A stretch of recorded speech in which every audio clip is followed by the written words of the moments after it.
And so the key thing is seed forms, right? You have to exit the system because it's no longer functioning.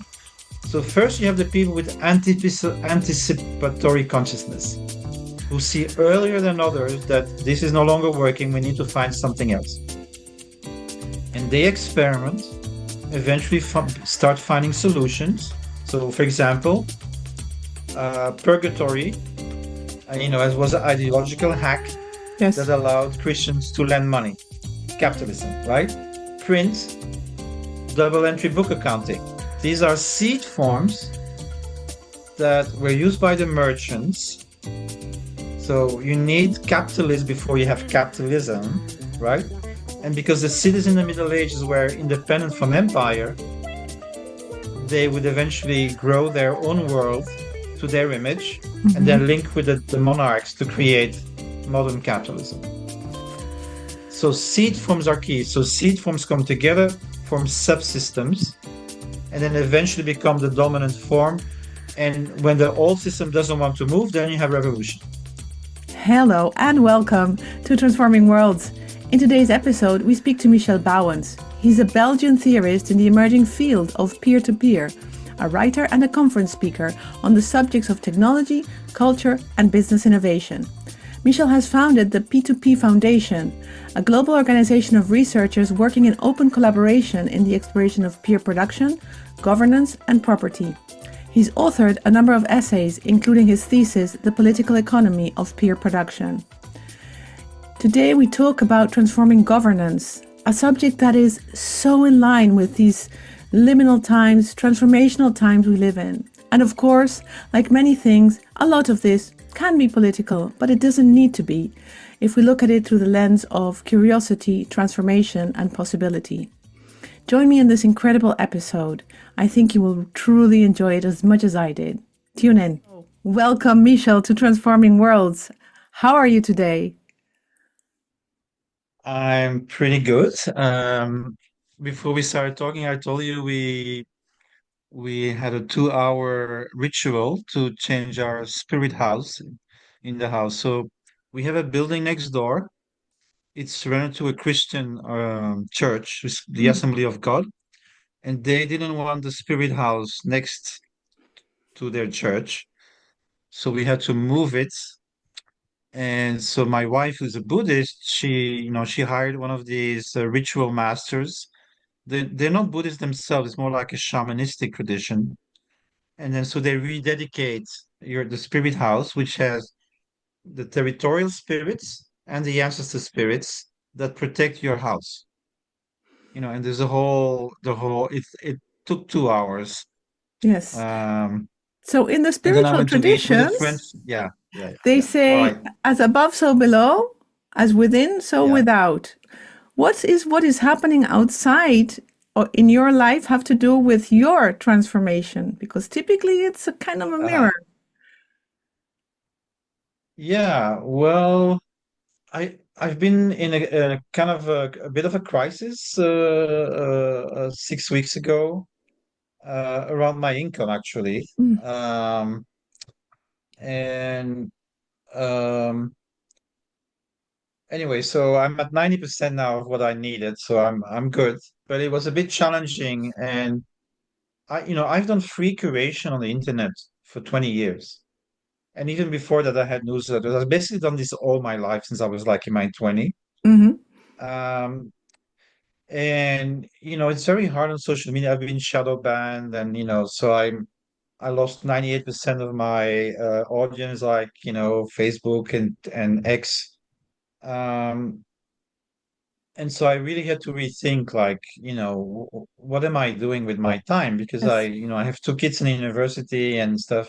Anyway, so that's very concretely what I'm doing. Then maybe a bigger context is I'm actually mostly working now with Web3. Yes. So with people involved in, crypto and blockchain, even though I'm a non-technical person. So for people who don't know me, what I'm doing is basically I observe the reemergence of the commons. So basically, mutualized ownership. and collective projects that are voluntary, not not imposed, and in a specific context, which is translocal self-organization. So I think the big change of our epoch is that we can now organize not just locally, which we've been doing for 5,000 years in civilization, but translocally. And if civilization is this geographic arrangement between the rural and the urban, right? We need farmers to produce more food than they need for themselves, and that allows to feed other people. That's basically what civilization is, right? The capacity for specialized division of labor through the productivity of the land and then industry later on. But anyway, it's a geographic thing. And now we're building this trans-geographic thing, right?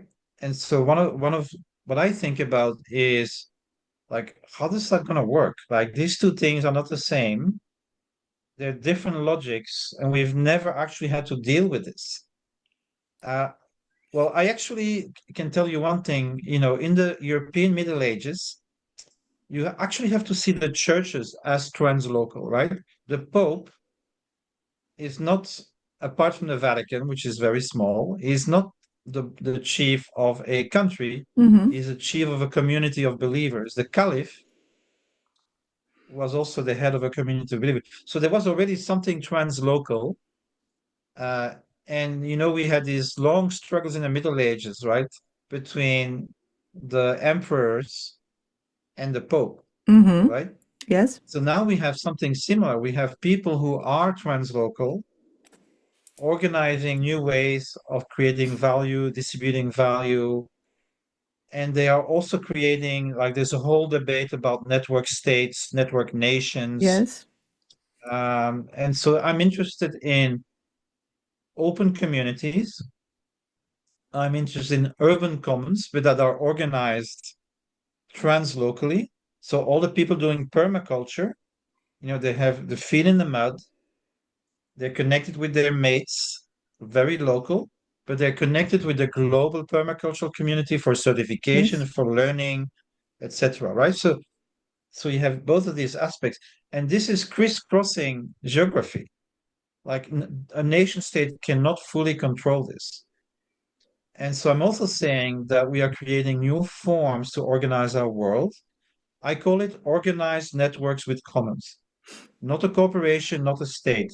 We're creating something new. We're creating open ecosystems that are like meta containers, right? So you can do market stuff, you can make arrangements with public authorities, you can have global contributions, and all of that is working, relatively independently from any nation state using their own cryptocurrencies, and most of it is invisible to the nation state.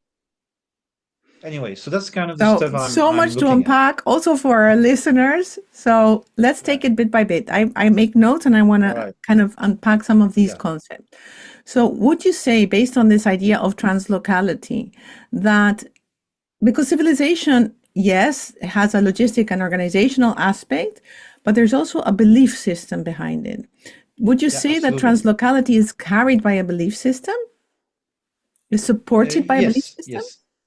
Okay, this is very good. So I believe, this is my personal belief, that you cannot be rational without a non-rational.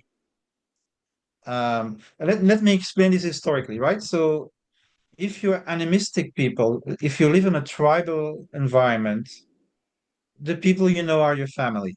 It's Yes. kinship based, right? Yes. And what you see is that a shaman from Siberia can very easily actually communicate with a shaman from the Andes. It's very, very similar. But once you have civilization, you have tragedy. Now you're a slave, you're domestic, you're living with people you don't know.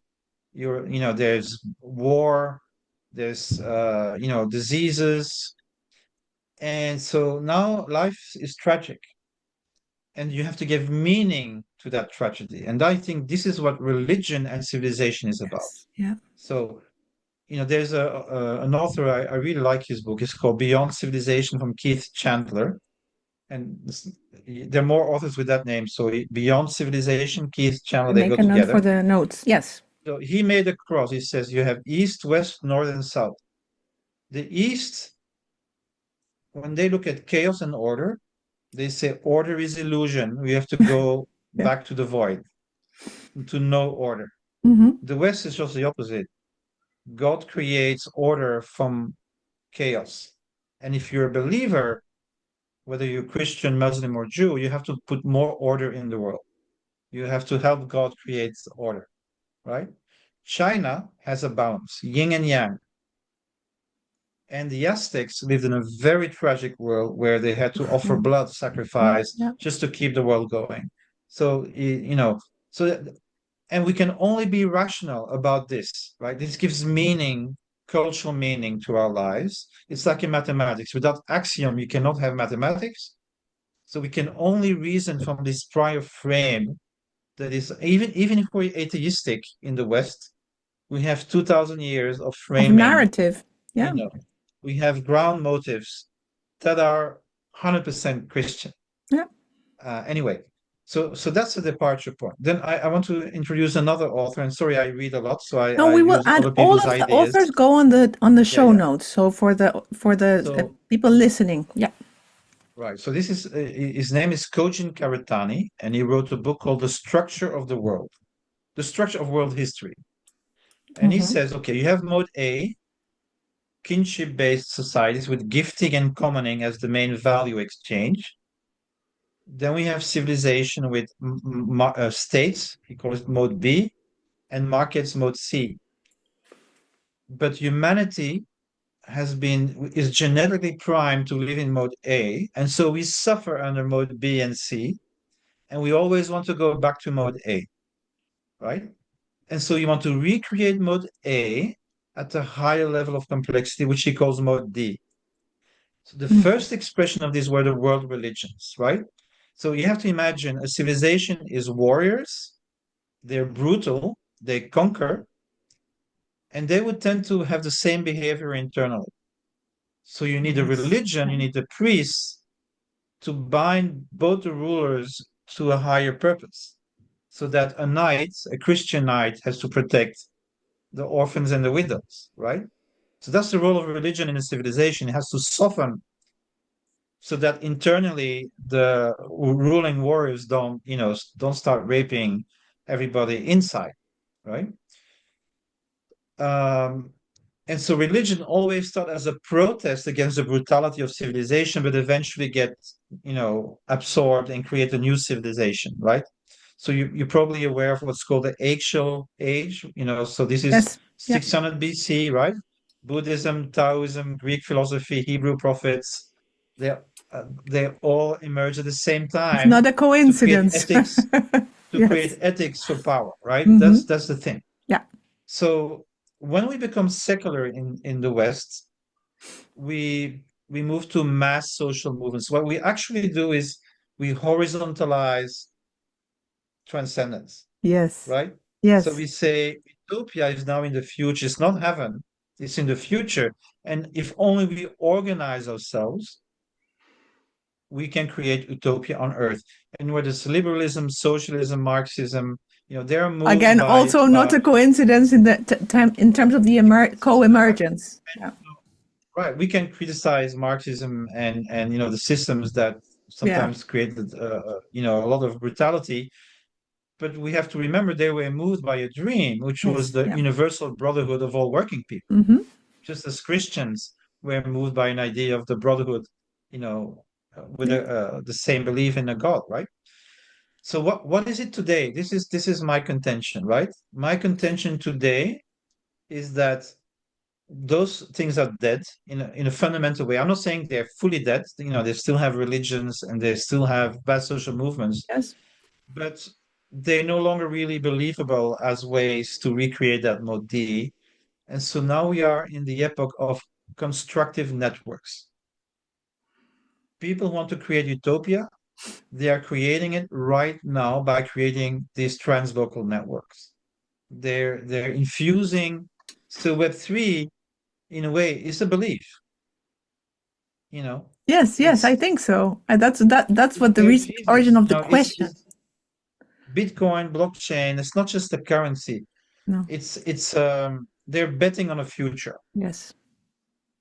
And whether that's right or wrong, that's not what I'm answering here. I'm just saying this is what animates it, Right. right? Yes. It's yes, Yeah, it's an ideology, and as all ideas, thoughts are in a way pre-material, right? So thoughts come first, then come actions, then come things, and that's the way of the world. It's not something anyone invented, and it's interesting because I think there is something quite intriguing about what you say. It seems that all of these waves are integrative of the previous in some way. And when you are in the previous version, for example, if you're the warrior pre-religiously speaking, to put it like far away from us and keep it a bit less political, then it's very difficult to see the perspective of the religious brotherhood concept. Again, not meaning that there is no sisterhood or humankind, but to use the word appropriate to that time, you cannot fathom that that is even a possibility. And these emerging waves are possibilitarians of something. And I think Web3 is very, very interesting because up until now, there seems to be like a sequential time frame, time space continuum, which seems to be disappearing together with Web3 as it manifests. And at least for those of us that are still partially, at least in the previous paradigm, that's very, very difficult to understand because you talked about the commons, right? And the commons has the right. Latin root com, which is together, together with. Yeah. But this necessitates a change in that paradigm, a change in that belief system, without which, without that axiom, you cannot go into the organized networks, you cannot understand the system because you don't have the frame of reference of the meta container that you You talked need about. that experience. Yeah. Yeah, so I'll give you, you will see that I'm like very historically minded in my Yes. thinking. Yeah. But so what's the history of the commons? So indigenous people, right? They don't need an institution to regulate themselves. It's Mm, actually the spirits that regulate their life, right? They believe in the mm, spirits, and the mm. mountain Okay. is sacred. Yeah. And so, they regulate their behavior and respect the environment because they want to respect the spirits that they see in that environment. Hmm. Once you have civilization and empire, um, that's where basically the commons become like a countervailing balance. So you Yeah. have market and state that are extractive, they want to conquer, they want to grow. And then locally people have their commons, which is, before the welfare state, that makes sure you have food, Yeah. right? And actually empires respect the commons. It's like in the Middle Ages, after Easter and Christmas, the most important religious festival was called the Rogentide procession. And this is when the people in the parish would go around their village and reconfirm their commons. And it was called beating the bounds because, they would put these milestones. Literally, And, territorially. maybe yeah, and maybe their lord wanted to take it away from them, or maybe another village was saying, this is ours, not yours. So they were reconfirming collectively. And this shows you that the commons was one of the primary identity markers in the Christian Middle Ages, as it was in every pre-modern society. But modernity and capitalism go to war against the commons. They believe private ownership is more productive. And so that's called the enclosures, right? Yes. And so that means that Western people, especially, have lost their historical experience with commons because they've been systematically erased from life. Right. Like the Yes. civil code of Napoleon, there's no commons. There's private property and there's the state. And here's where the internet comes in paradoxically, right? Yes. In 93, we created the browser and the web.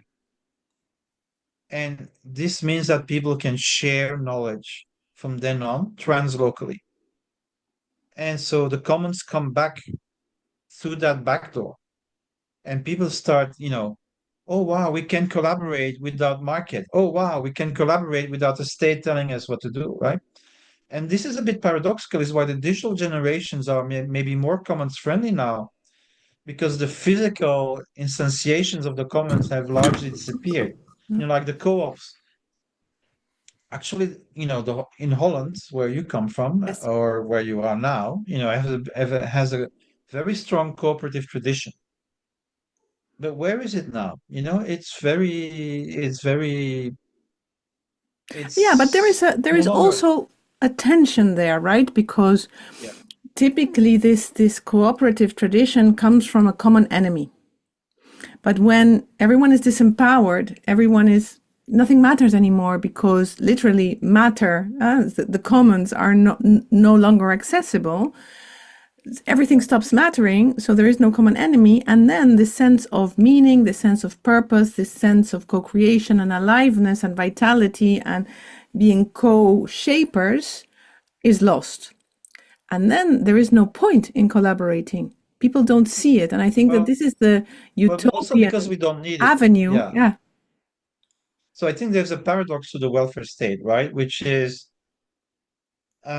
states don't like competition, right? So empires go to war against tribes. They don't like tribal organization. They want to organize people differently. Welfare states. So before the welfare state, you have mutuals, you have fraternities. The problem is they only cover 20% of the population. Because, in the 19th century, it's very difficult for working class people to self-organize. Yes. But they did it. But, it didn't cover everyone. Once the welfare state comes in and says, okay, we'll give it to everybody. But now you become a consumer of the state, A son right? of the That's the patriarch. problem. That's the problem. Yeah. We are atomized Yes. by the market, but also by the welfare state. They both work to atomize ourselves, right? And the difference between working class and middle class, and I know this because I come from a working class background. Yes. If you're working class, you think you can only advance with others, right? You need a union for wage increase or better working conditions. Once you're middle class, you think if I work and study hard, I can make a career. And so this has happened massively in the West. Yes. So people have lost this, but I can assure you we're going back to it because what is in front of us is such a rapid decline in living standards. We're going away Of from meritocracy back to collaboration and community, is what you're saying. yes, because we have to. Yes, yes, Because no, because you said we're going back to it, and I didn't understand if you were saying there was a reversal, or you were saying no, there is a next well, the shift of real the the you know pendulum. the welfare state also depended on the extractive Of capacity course. of the Western system, right? And that is now being lost gradually. And so, the resources to fund it have to come from somewhere. And for the last 20 years, we have hidden it by, creating debt. Yeah. 2008, that's no longer possible, right? Yeah, which is why I want to get to the Uh, core of your work. yeah, right. Because Okay. I So often So I quote, think there's a return on the commons. Okay, yes, I want to say one more thing, right? yeah, we This is get what I call the enthusiastic. pulsation of the commons, right? The pulsation of the commons. Yeah, So market and states, when they go well, right? They grow, they have a peak, then they decline. yes. When they're growing, the commons go down. But when they go down, the commons come back up. And then in a dark age, market and states collapse and commons-based institutions become hegemonic. So look at Dark Ages and you see monasteries, collective mutualistic institutions, right? With collective ownership.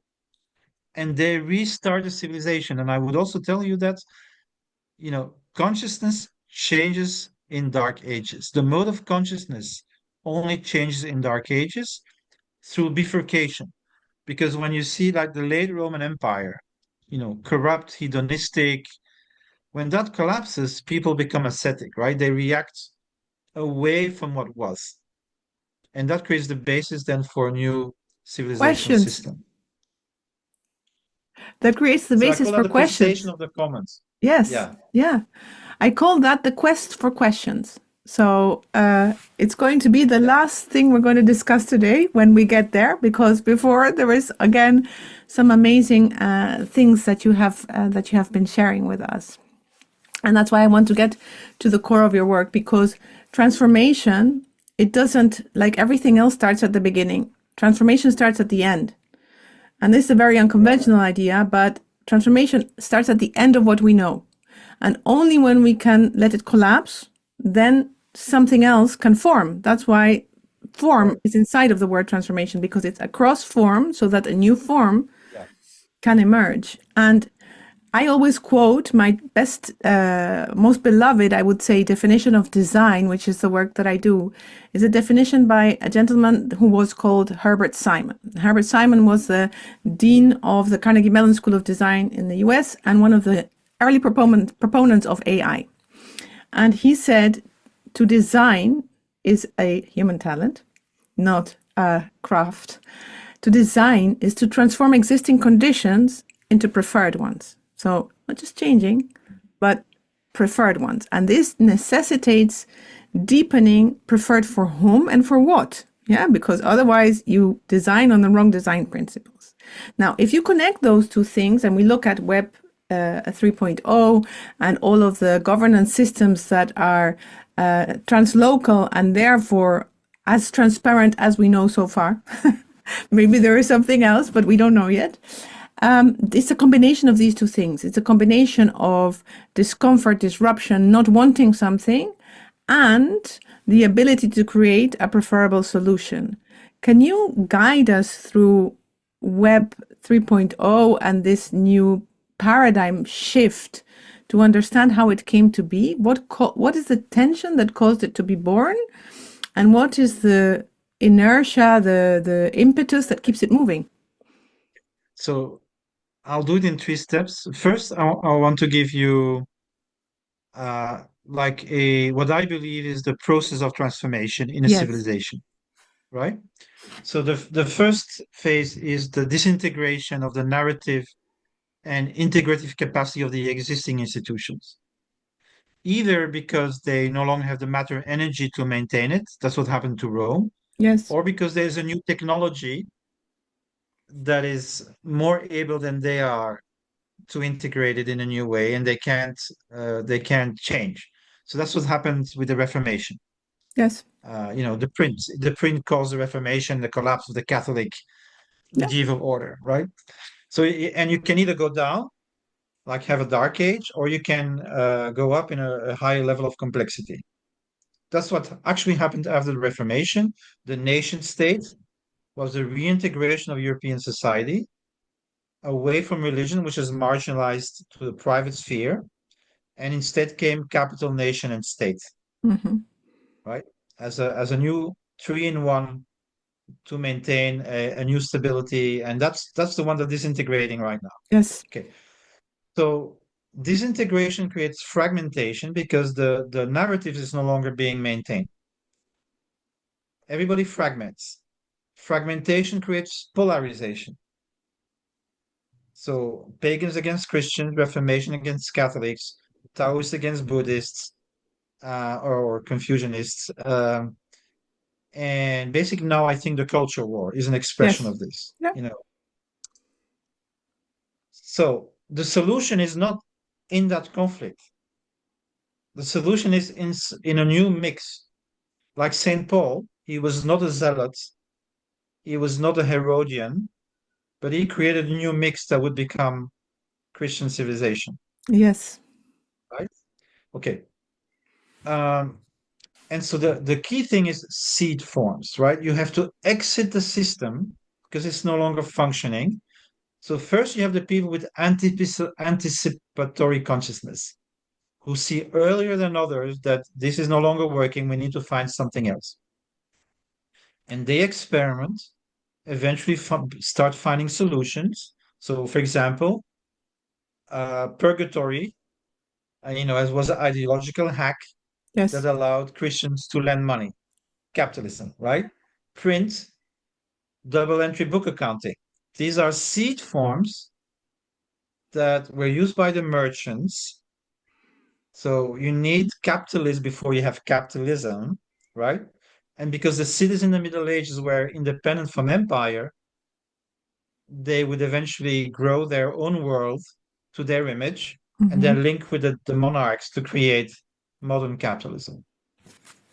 So seed forms are key. So seed forms come together, form subsystems, and then eventually become the dominant form.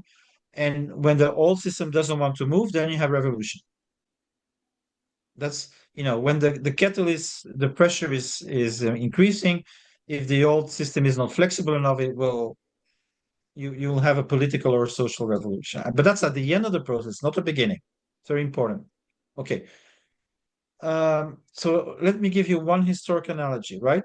In the Yes. 16th century, you have Italian city-states, but then you have the invention of the musket and the cannon and some other inventions. Only the dynasties can afford that kind of army. And so you can no longer be regional, right? So national consciousness comes to the fore because the region is no longer working. You cannot defend your city state. So if you want to be sovereign and protect yourself, you have to be a nation state eventually, right? So I say all this because this is where we are with Web3, Yes. Yeah. right? The nation state is no longer functioning and solving a number of issues.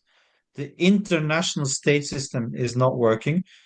The transnational finance system is not working to solve our issues. And so people are now thinking we need a higher level of integration, which is translocal, right? So this is what Web3 represents. So what the internet has done is create the new technical capacity to coordinate labor at a global scale outside of the control of the market and the state through social signaling, through the creation of open ecosystems. Then came Bitcoin, which creates a socially sovereign currency that is independent of the nation states. Then we create the blockchain, which is a universal ledger, not a private ledger where you can only see if you are moving forward or backward. But we have now a universal ledger, which allows us to see the 3D impact of everything we do, right? Mm-hmm. Mm-hmm. So these are the seed forms, if you like, that create the imagination of another type of world. And I call it cosmolocal. So cosmolocal means what is heavy is local, what is light is global and shared. So you do local. And I want to stress this. I'm not advocating back to the land like in the 1960s or 70s, right? So this is not a Not at romantic all. It's not possible response. anymore.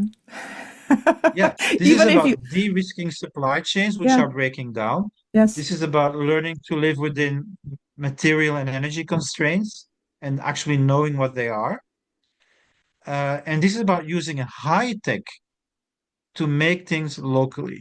For yes, example, there's one project that has reduced car making from 750 processes to 50. So you have a physical platform and you can make trucks and vans on demand for municipalities. yeah, Anywhere in the world, you yes. can have this local factory. No surplus production, no marketing, no mass marketing, biodegradable, modular architecture. You can change. You don't have to buy a new car when one thing's break down. This is what I You don't see have as a to pay future. tariffs to cross borders. No, Well, just, this is the thing. Yeah, yeah, of yeah. This course, is, I wrote my last article was, is Trump the unwitting agent of of course. cosmolocal accelerationism? On the Right? Cosmo Because by level, his, by his de for sure, he would. This wouldn't be happening if this didn't need to happen. So, so now suddenly but it think we have to start thinking localization, de-risking. It becomes a real necessity in this kind of world. can we do it in a way that is not tragic in the or tragedy inducing like in the Aztec sense is the question. Can we now have we evolved sufficiently to see that creative destruction, which is a concept, of course, a Schumpeter concept, is actually a force for good. It's just saying that stuff is obsolete. Let's go. Let's move on. Let's embrace it as the Historically, potential and optimism that it brings. historically, it has never happened, No, I know. So right? it's a test. Paradoxically, though, paradoxically, I think that nuclear weapons may be our savior because in the past we had to go to war, and then people say never again, and then they bifurcate to a new world order, right? So historically, war is actually the womb of social progress, unfortunately. But the problem is that so unimaginable now to do that. We are so destructive in our capacity that we have to bet on it. That and the best way to do it, is because we can't predict the future, is just to do it. And I Yes, think that's right. Yeah. Yeah. that's Yeah. why we have constructive networks, right? It's like we're not asking anybody. We're not asking the political world. We're not asking the business world. We are doing it. Like we are organizing ourselves to create a world that already prefigures the solution. But so let's look at some elements within this. First of all, there is the Yeah, aspect of absurdity. Yes. So, of course, if we look at creative destruction as conceptually, it's something that renders the previous obsolete and therefore speaks to our creative capacity to create something new. When we see the issue of war and capitalism, and I'm going to quote Nora Bateson, who you may know, and Nora Bateson says it very succinctly and very clearly. Privilege can only sit on violence. There's no other way. There's no privilege without violence. You cannot, they support one another, unfortunately. So we got to own up to right. this. We have to be accountable to this. And so the same is true for capitalism and war. I mean, we are sustaining a military and destructive apparatus because it's the pattern we know. I still believe from a cosmological point of view that we do this because we are innocent, because we are young, cosmological beings that don't understand that we're playing with something very dangerous. And we think that that is kind of a, speaking of governance, a guarantee to keep the other thing going, right? So now we Yeah, are at a time in which these things are coming to the light again as a cosmological aspect of your cosmolocal vision. And this means that there is a space opening for local emergence because the scale of the absurdity is such that it is leading to the collapse of the system. Unfortunately, because the cosmo and the local are related as well, at a very high degree of suffering at the local level, at the individual level, leading to situations of absolute despair and even death of people because the whole system that is not sustainable cannot sustain us either and cannot sustain our form of life in the original sense, and therefore yeah. it destroys it. So, how do we break this conundrum? How do we free ourselves from this? What is the thing that those pioneers that were looking at Web3, at Bitcoin, at the blockchain, what were they seeing, and how can we learn from that? Well, so let me also be a bit critical of them. So I think Web3 at this stage is an exit strategy for relatively privileged people, either people with Yeah. capital or coders, Yes. right? So a kind of labor aristocracy of highly educated technical people and people with money. Mm-hmm. And I consider Bitcoin a bet against the nation state. Like the value of Bitcoin goes up when there is crisis. So in other words, they anticipate the death of the fiat currency system, Yes. right? That's driving it. And then in the nomadic lifestyle that comes with Web3, because you have a wallet, you can move your gold around, right? Mm-hmm. And there are 50 million digital nomads today. And Wow. in Vietnam, my neighbor here, 80 million people have a digital wallet. So I'm just saying, in Argentina, that you Yeah. connect with, it's Everyone. 25% of the population, right? Yes. Yeah. It's Uh, because of the okay, non-reliability of the so other system. It's broken already. People yeah, know it. yeah. So Yeah. it's an exit strategy, um, and that's not sufficient. And I want to give you an analogy with the Yellow Roman Empire. So, once the Germanic warlords took power in the post-Roman structures, Yes. the Roman elite could no longer make a career in the army. There was a law, it's called the Salian law. You could not have weapons if you were not German. So what they did was to massively shift their support to the church because their children could be abbot and abbess, and they could also retire, and then because they had a new belief system, they could give to the church, and that would guarantee them a life, a shorter Beyond. stay in purgatory, and Yes. go to heaven and stuff. So I think Web3 should find that connection, right? Because think about what the Christians Yes. brought, right? This Yes. is so a pagan, a Roman Greek pagan, labor is for slaves. A free person doesn't Privilege have is to work and non-violence. can do philosophy, right? Yeah.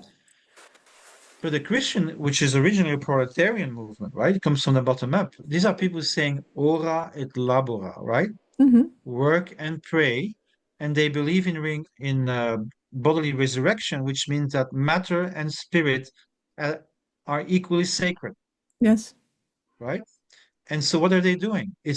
What is a monastery? It's an integrated community of farmers, craftspeople, intellectuals, and mystics, Mm-hmm. and they're extremely successful as a mutualistic organization. Why? Because the surplus goes into the reproduction of the system.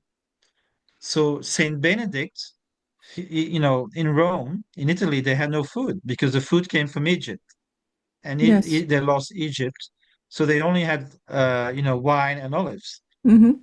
And so what the monks do is they go to all these abandoned Roman villages and they restart the agricultural system.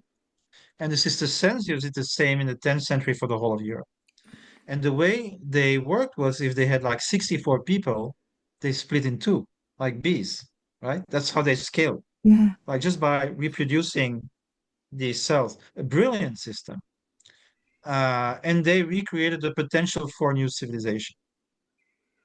So what that means is, and I call this crypto for real or Mm-hmm. cosmolocalism, is that we need to link up all the millions of people doing regeneration, local regeneration. We need to link them up with the coordination capacity of Web3.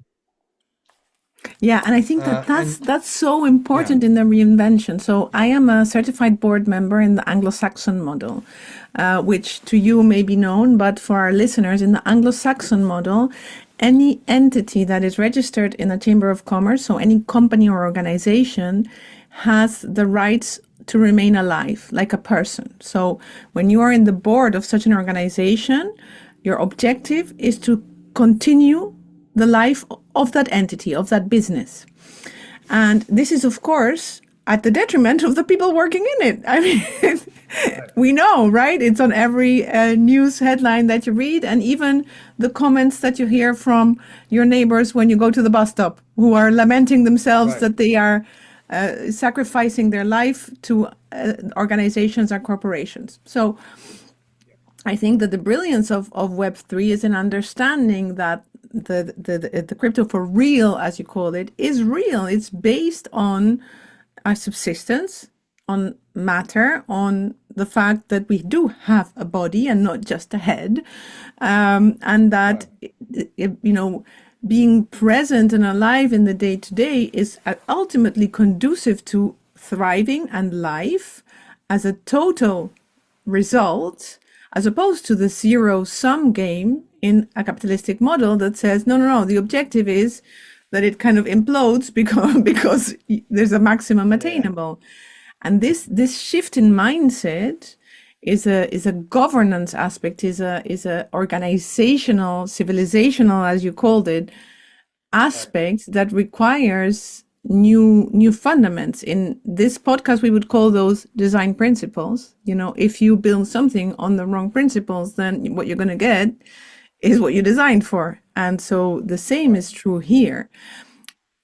Logically, this will have initial, let's call them implementation dilemmas. In Dutch, you and I would call that kinderziektes. Yeah. So the initial dilemmas that come with tugging at something and learning how it works. And I think that's the phase that we are in. And I Of agree course. Yeah, with your yeah. critique, of course, but I Yeah, think yeah. that at the end of the game, this is an optimistic future for more people than the past that was like surrogating many. And we don't know, but I think it's moving in that direction. And from your No, work, it represents so basically my critique is that not everybody in Web3 understands this, right? That there no, is this idea that okay, if Greece collapses, we go to Portugal. If Portugal, so that's I don't think that's a good strategy in the long run. You need no, connection with productive resources, yes, because otherwise they're going to be seen as a parasitical, force, right? So we it's really imperative to, in my view, to connect Web3 with all these local communities that are doing the yes, real work for regeneration. yes. Okay, so but the thing about Web3 is, this is a view of labor, right? So the problem with commodity-based capitalism, right, is that we believe that we have to extract value, from scarce. Scarce value has to be extracted from people or resources. Mm-hmm. That creates profit if we can sell it, and then the state taxes the profit and redistributes in the welfare state. That's the value regime we have today. Yes. It and the problem that has is that we don't recognize all the work that goes into conditioning the commodity, like female reproductive work or care of the elders or cleaning up beaches, right? So that the problem of capitalism is one of externalities. And so I think we're moving to contribution, the recognition of contribution and the recognition of negative impact, right? Mm-hmm. So you have a quadrant, social, ecological, positive, and negative. And the good news is that we now are working on accounting systems on the universal ledger that make that possible. For example, the region network has something called a planetary ledger that can tell you the ecological state you're in.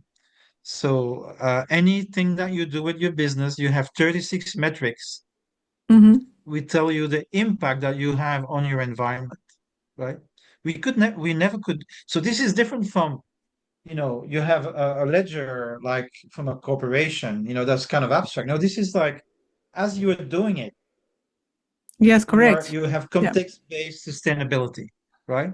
Yeah. So what we don't have yet is a way to, make agreements to make that enforceable. That we don't have yet, and that's a political issue. But Yes. we And have the it's technology.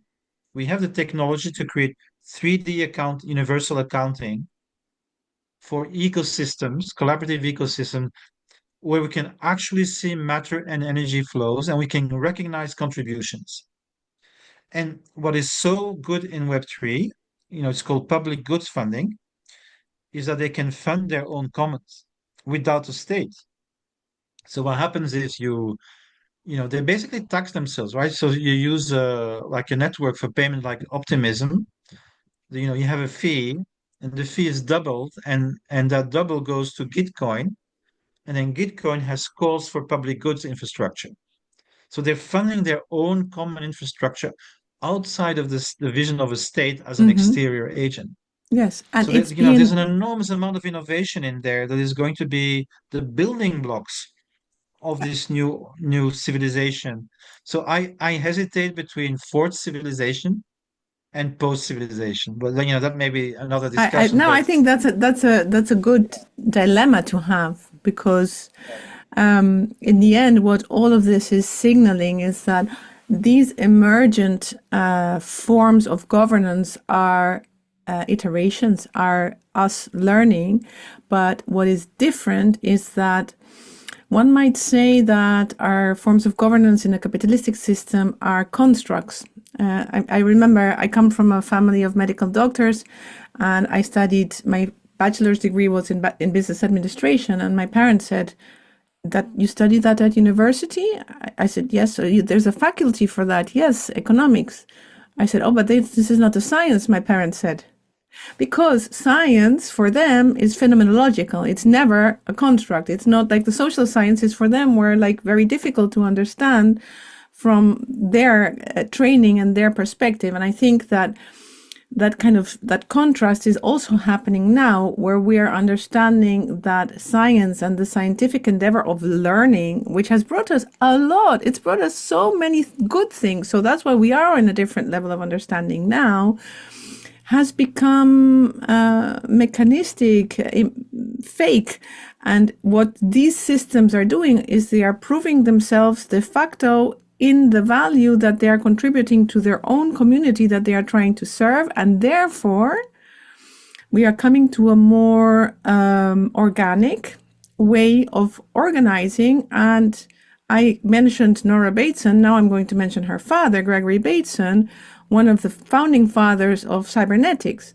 So to sum it up, and I'm going to paraphrase him horribly and explain it way too simply, the ideas of Gregory Bateson and the ideas behind cybernetics is that everything is communicating and everything is learning from one another all of the time.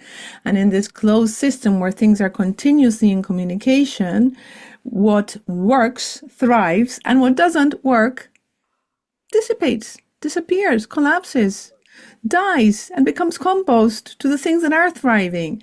I think there's a huge parallel here in what we've been discussing. How do you see that?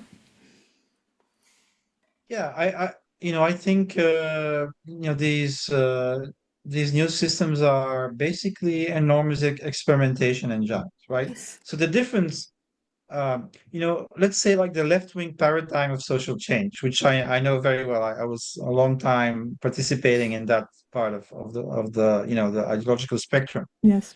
And basically, it's about coming together and deciding what's the right path. And then somehow we always have to agree on it, but people don't, and then they split. Yes. That's kind of the story. Yeah. But the problem is we always have to agree. Now you look at how free software work and open design communities, they don't work like that, No. right? You have like everybody basically can do what they want, find the solutions, and the hierarchy is post-production. So in the classic world, if you work for me, I pay you, you have to listen to me, right? A labor contract is a contract of subordination. On the web, you are joining because you believe in a common project, right? And what they call the maintainers or the editors, whatever the name is, Mm-hmm. they can only say yes or no. So their job is to protect the integrity of their ecosystem. Is that code good enough or not? But they cannot tell you what to do. And so the result of this is this permanent experimentation, Yes. and then things, some things settle as, yeah, that's good, and that's then incorporated. So typically a free software project has like a sandbox, right? So they have the official Linux, let's say, and that's Yes. very difficult to change. And then there's a sandbox, and there they can experiment. In the So margins. these systems are much closer to what you say than any classic system. Yes. So Which is all what the makes new me so systems are optimistic. basically open ecosystems. Yeah. They're like, and so what does it do in terms of labor, right? So you have, let's say, feudal labor, right? It's like you have to do 40 days of corvée and tribute, to maintain the knights that defend whatever, right? Yes. So it's like coercive. It's coercive. You're a serf. Under capitalism is somewhat better in that sense because now you're free labor, and you're free to decide to take a job or not, and then you get paid. The Mm-hmm. problem, of course, if you don't take the job, you don't get paid.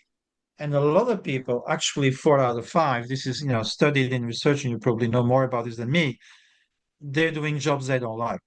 No, of course. Yeah. Now, when you move to peer production communities, Everybody, 100% of the people who are there want to be there. So they're hyper productive.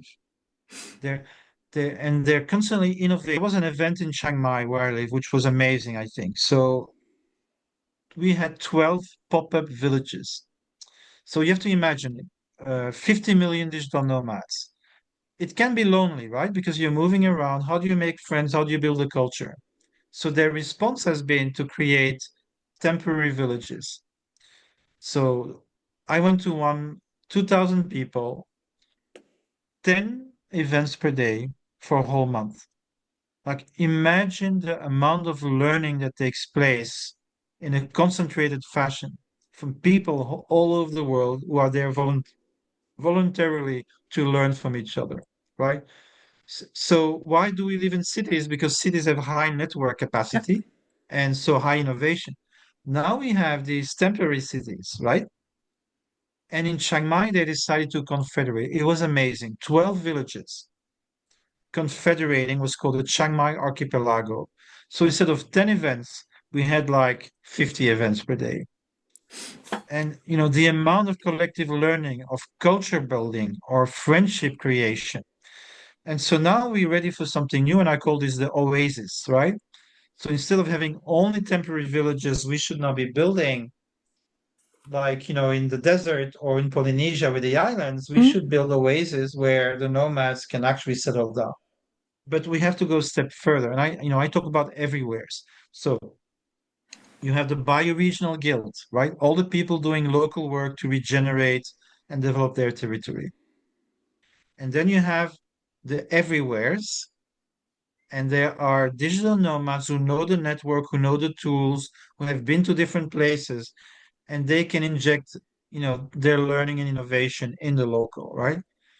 And so Yes. you'd have a bioregional guild and a cosmolocal guild. And I think this is going to be, the organization of our world in the future. And you know what? This is exactly how the Middle Ages worked in Europe. Yeah. You know, Except the now we the are technologically in a different paradigm, but of course. ideologically, we're starting to Yeah. deepen out the ideological principles that will help sustain it. So I think that's marvelous. And you already answered one of the questions we have, which is where will we be in 10, 20 years into the future? And the answer is everywhere. Yeah. And I'm not sure we talked about it online, but what Trump is doing, even though now it's paused, but this essential idea of saving the US basically at the cost of the rest of the world, Yes, yes, by putting higher prices so that industry would come back to the US, but leave the rest of the world, right? So that disruption, right, creates an enormous opportunity because now everybody's going to talk about localization, de-risking, of course. finding new forms of cooperation with other countries. So I think, like I used to say, we are going towards a transition. No, no, no, no, no. We are in the middle of it. Yeah, We are in the middle of an accelerated period of change. This is it. Not this is it. tomorrow. Yeah, This is it. In the interstitial spaces that are going to multiply, right? And as Prigogine said, in a sea of chaos, islands of coherence can make all the difference, yes. That's one right? of your favorite quotes. I read it on several of your pieces. Yeah, I use it Yes. all the And time. we I will use we it all will the time because reference that was that if as well. seed forms their force, right? Yes, yes, of People course. think a seed form is just a small thing. No, if a seed is good, it will spread in the whole world. Yes. Yeah. So let's go to the last question so that then we can close. And it's a very simple one. So I mentioned the quest for questions. Why the quest for questions? Because when we are facing the unknown, we don't have answers, we have questions. What will be the next question? Well, for me, the next question is what will bind us together? Hmm. So we had world religions. I'm a Muslim, you're a Muslim, I'm a Christian, you're a Christian, and we can travel in the Christian world and we fear the same God. We have unity, right? Then we had the nation state and we go to war together and we have welfare together. Um, that is breaking down, you know. Yes. So what is the new way to bind this? And I don't have an answer to this No, because no. everything I'm doing around seed forms, Yes. right, is getting there. but how will it all fit together at the global scale? That's the question. Like what? Because, you know, we cooperate when we have an enemy, Yeah. right? Yeah. So what's the enemy if we need to organize on a world scale? I don't know. Yeah. Do we need one? But I have some ideas, and so I talk about magisteria of the commons as new institutions that could regulate domains on a world scale, and that are actually emerging out of these cosmolocal collaborations, right? But will it work? I don't know. So the question is there, right? The interstate system, transnational finance, that's no longer working very well. So what is going to work to replace it and to transcend it? That is going to be the question. And now I want to thank you for your time, for being with us. It's your Friday afternoon. It's almost Yeah, weekend. So I wish you all the very great. best. Okay, bye.